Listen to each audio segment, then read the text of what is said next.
Hi there, everyone. It's 4 o'clock in the East. Today we find out if Democrats have the stomach to fight like Republicans when they believe the future of our democracy is on the line.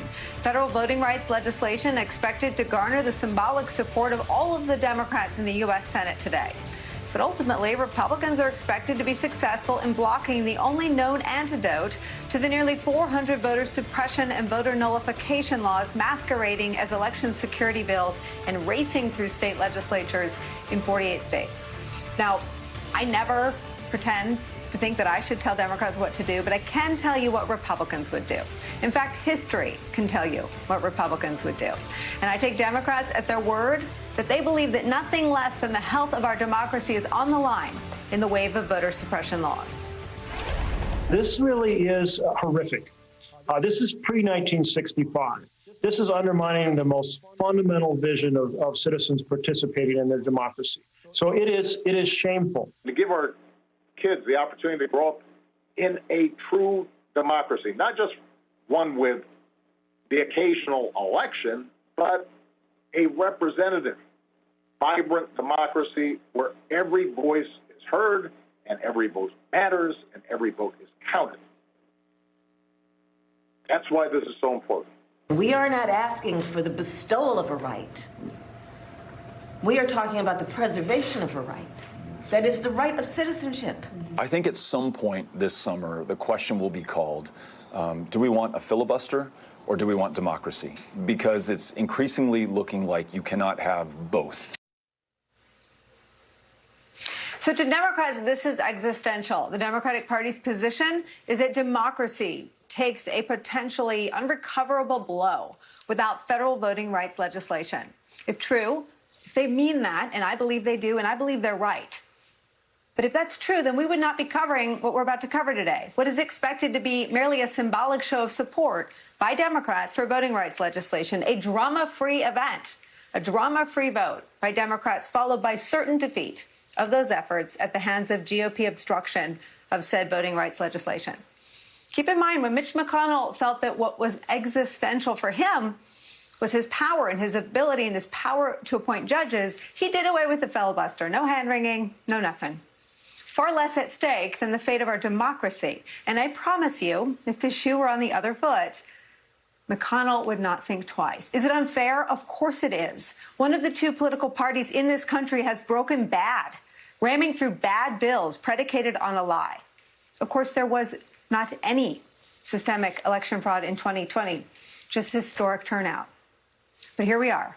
And today, state legislators are begging Washington Democrats for help. More than 480 of them signed onto a letter urging for the bill's passing, writing this, quote, "We are out of options. We need your help. The world is watching. American democracy is in the balance. When future generations judge whether we rose to this pivotal moment in history, we hope you will be counted alongside us in the fight to preserve this experiment in self-governance." And that is where we start today with some of our most favorite reporters and friends. Yumi Shalcindar is here, White House correspondent for PBS NewsHour and moderator of Washington Week. Also joining us, former RNC chairman Michael Steele's here, and former Democratic Congresswoman Donna Edwards, now contributing columnist with the Washington Post, is here. Yumi Shalcindar, first, I've spoken to the White House. I know you speak to lots of people there. Tell me their view on what is happening today. White House officials underscore that President Biden feels revolted by these GOP laws to restrict voting, but they also feel as though this is really a Senate issue when it comes to this filibuster. The president wants to see some sort of voting legislation passed. There was a White House statement out just today saying that democracy is in peril and that it is imperative to pass the For the People Act. But the White House also understands that the president cannot change the Senate. And from my understanding, the president and the vice president are going to be out engaging voters, engaging voting groups, engaging state legislators to try to see what they can do.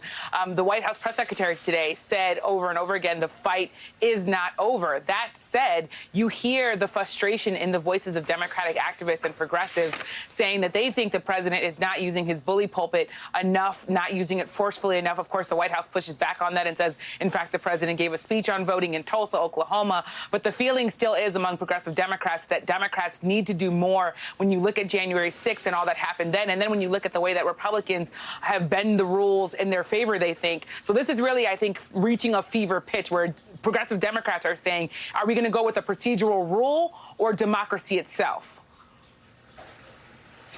Michael Steele, it's not just progressive Democrats, and I think that's the dynamic feels backward to me.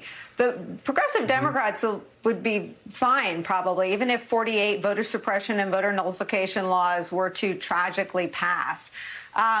It's the red state Democrats who should be really, really, really worried. Here's one of them. Here's Senator Tester.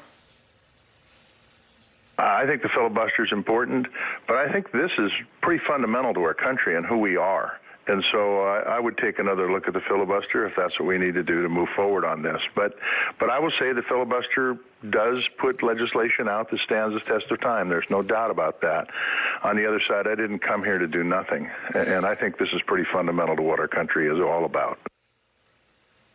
That feels like one of the most important things that's been said. This isn't a choice between a good choice and a bad choice. They're both bad. They both suck. Because, as I said, Republicans have broken bad. And he's right. The filibuster has done more good than harm until this moment.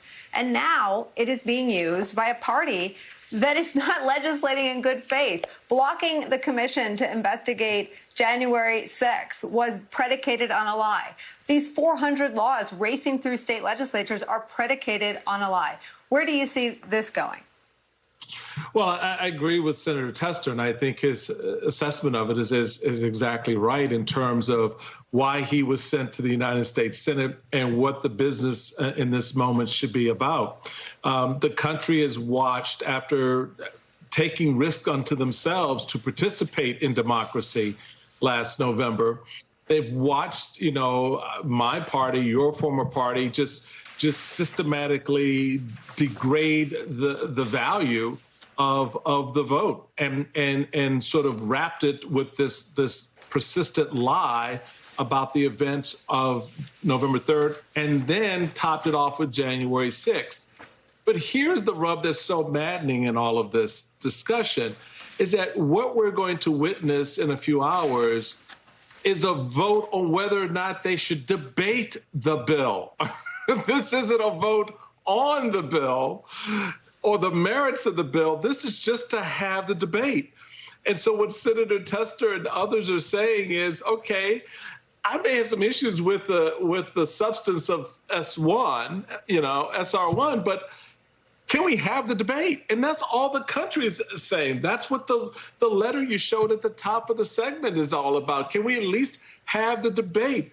And for Republicans, I would think, hey, this is a good opportunity for us to give our view on why certain provisions in this aren't suitable for the moment, are not right for democracy, et cetera. Make your case for what kind of voting experience you would like voters to have, right?